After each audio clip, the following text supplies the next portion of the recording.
नमस्कार। अच्छा, ये जो ग्लोबल रैंकिंग्स के नंबर आते हैं, याद करते करते थक जाते हैं ना।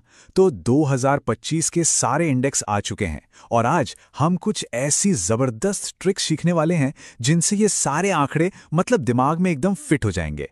तो चलिए इस पूरी चुनौती को ना एक मजेदार खेल में बदलते हैं। तो देखिए, मकसद बिल्कुल सीधा है। ये जो मुश्किल से दिखने वाले नंबर हैं ना, इन्हें हम बदलेंगे आसान और मजेदार कहानियों में, ताकि अगली बार जैसी कोई सवाल पूछे जवाब फटाक से जुबान पर हो। तो सबसे पहली चुनौती, ग्लोबल हंगर इंडेक्स, मतलब भूख के मामले में भारत दुनिया में आखिर खड़ा कहाँ है? कोई अंदाजा है? चलिए पता लगाते हैं। तो ये रहा पहला सवाल, 2025 के ग्लोबल हंगर इंडेक्स में भारत की रैंक क्या है? थोड़ा सोचिए, क्या लगता है? और सही जवाब है 102। 102।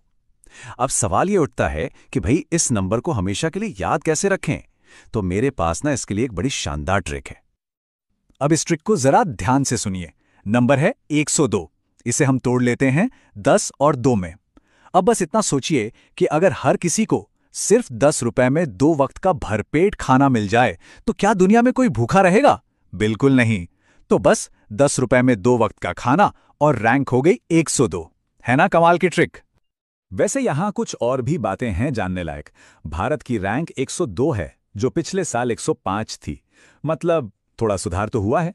और हां, ये रिपोर्ट कंसर्न वर्ल्ड वाइड और वेल्थ हंगर हिल्फे मिलकर जारी करते हैं। चलिए, भूख की बात तो हो गई, अब जरा दिमाग की बात करते हैं। हमारा अगला पड़ाव है वर्ल्ड टैलेंट रैंकिंग। देखते हैं कि टैलेंट के मामले में हम दुनिया में कहां हैं। तो ये रहा अगला सवाल। टैलेंट के मामले में भारत की वर्ल्ड रैंकिंग क्या हो सकती है? लगाइए कोई भी अंदाजा। और जवाब है 63। 63। भारत को 63वां स्थान मिला है। अब चलिए इस 63 को भी दिमाग में हमेशा के लिए फिट करने की ट्रिक जानते हैं। 63 को याद रखने का तरीका तो और भी मजेदार है। 63 को देखिए 6 और 3 की तरह। अब सोचिए, असली टैलेंटेड इंसान कौन होता है? अरे वही जो 6 घंटे का काम सिर्फ 3 घंटे में खत्म कर दे। तो बस 6 घंटे का काम 3 घंटे में और रैंक हो गई 63। है ना एकदम शानदार? वैसे ये जानना भी काफी दिलचस्प है कि टैलेंट के मामले में स्विट्जरलैंड हमेशा की तरह टॉप पर है और ये रिपोर्ट जारी की जाती है IMD की तरफ से। अच्छा, तो हमने पेट की बात कर ली, दिमाग की भी कर ली। अब बात करते हैं जेब की।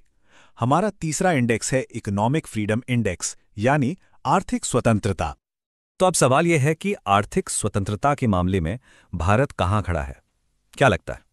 भारत की रैंक है 128। अब लग रहा होगा कि भाई इतना बड़ा नंबर कैसे याद रहेगा? अरे चिंता मत कीजिए, इसकी भी एक बहुत ही कमाल की ट्रिक है। 128 को याद रखने के लिए हम एक छोटी सी कहानी सोचते हैं।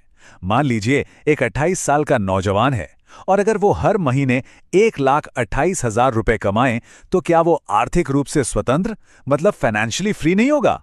बिल्कुल होगा। तो बस 28 साल की उम्र में 1,28,000 और आर्थिक स्वतंत्रता की रैंक हो गई 128। और हां, इस लिस्ट में सिंगापुर टॉप पर है और ये रिपोर्ट द हेरिटेज फाउंडेशन जारी करता है। चलिए रैंकिंग से थोड़ा हटकर अब एक मजेदार बोनस सवाल हो जाए। तैयार हैं? तो सवाल यह है कि हैप्पी सिटी इंडेक्स 2025 के मुताबिक दुनिया का सबसे खुशहाल, सबसे चेयरफुल शहर आखिर कौन सा है? और इसका जवाब है डेनमार्क का खूबसूरत शहर कोपेनहेगन। तो अगली बार जब भी खुशियों की बात हो तो ये नाम जरूर याद रखिएगा। तो अब अपनी मेमोरी चीट शीट के लिए तैयार हैं? चलिए फटाफट सब कुछ एक बार दोहरा लेते हैं। ये रहा आपका memory palace. Global hunger index 102, मतलब 10 रुपए में 2 वक्त का खाना। वर्ल्ड टैलेंट रैंकिंग 63, मतलब 6 घंटे का काम 3 घंटे में। इकोनॉमिक फ्रीडम इंडेक्स 128, मतलब 1,28,000 की कमाई। और हाँ, दुनिया का सबसे खुशहाल शहर कोपेनहेगन। अब बताइए, क्या इन्हें भूलना मुमकिन है? बिल्कुल नहीं। और आखिर में एक सवाल जिसके बारे में सोचना जरूरी है। ये ट्रिक्स और नंबर तो ठीक हैं, मजेदार हैं, लेकिन असल में ये रैंकिंग्स हमें 2025 की दुनिया के बारे में क्या कहानी बताती हैं? हमारी कामयाबियों और हमारी चुनौतियों के बारे में क्या कहती हैं? इस पर सोचिएगा जरूर। तो पहला सवाल ये है, दुनिया का सबसे खुश शहर कौन सा है? और हाँ, एक मजेदार बात बताएं, इस लिस्ट में भारत का कोई भी शहर है ही नहीं। तो सोचिए कौन हो सकता है वो शहर? और जवाब है कोपेनहेगन। इसके ठीक बाद दूसरे नंबर पर ज्यूरिख और तीसरे पर सिंगापुर है। पर असली सवाल तो ये है कि भाई ये कोपेनहेगन का नाम याद कैसे रखा जाए। तो ट्रिक बहुत सिंपल है, बस आंखें बंद करके सोचिए। एक हैप्पी बच्चा सिटी यानी सीटी बजा रहा है। क्यों? क्योंकि उसे खिलौने में एक गन वाला पेन मिला है। तो happy, city, gun pen, Copenhagen. हुआ ना याद? चलिए अब आते हैं अगले चैलेंज पर। ग्लोबल डिजिटल नोमैड इंडेक्स, मतलब वो लोग जो लैपटॉप लेकर कहीं से भी काम कर सकते हैं। तो 164 देशों की लिस्ट में भारत की रैंक क्या है? कोई गैस? और भारत की रैंक है, थोड़ा ड्रामा तो बनता है, 38वीं। जी हां, 38th।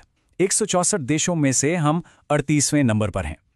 अब इस 38 नंबर को कैसे याद रखें? देखिए, जो डिजिटल नोमैड होते हैं ना, वो अपनी आज़ादी को लेकर हर बात पर अड़ जाते हैं। अड़ जाते से क्या याद आया? 38। और मजाक में सोचिए, जो 38 की उम्र तक भी नोमैड है, वो तो सच में जिंदगी में अड़ गया। वैसे इस इंडेक्स में स्पेन नंबर 1 पर है। चलिए अब चलते हैं दूसरे राउंड में। यहां बात होगी पावर की, कंपटीशन की। देखते हैं कि वैश्विक ताकत और आर्थिक मजबूती में भारत कहां खड़ा है। ये इंडेक्स बहुत बहुत जरूरी है। ये बताता है कि एशिया में किस देश का कितना दबदबा है। तो क्या लगता है इसमें भारत की रैंकिंग क्या होगी? और भारत ने हासिल किया है तीसरा स्थान, जो कि एक बहुत ही पावरफुल पोजीशन है। इसे याद रखना भी आसान है।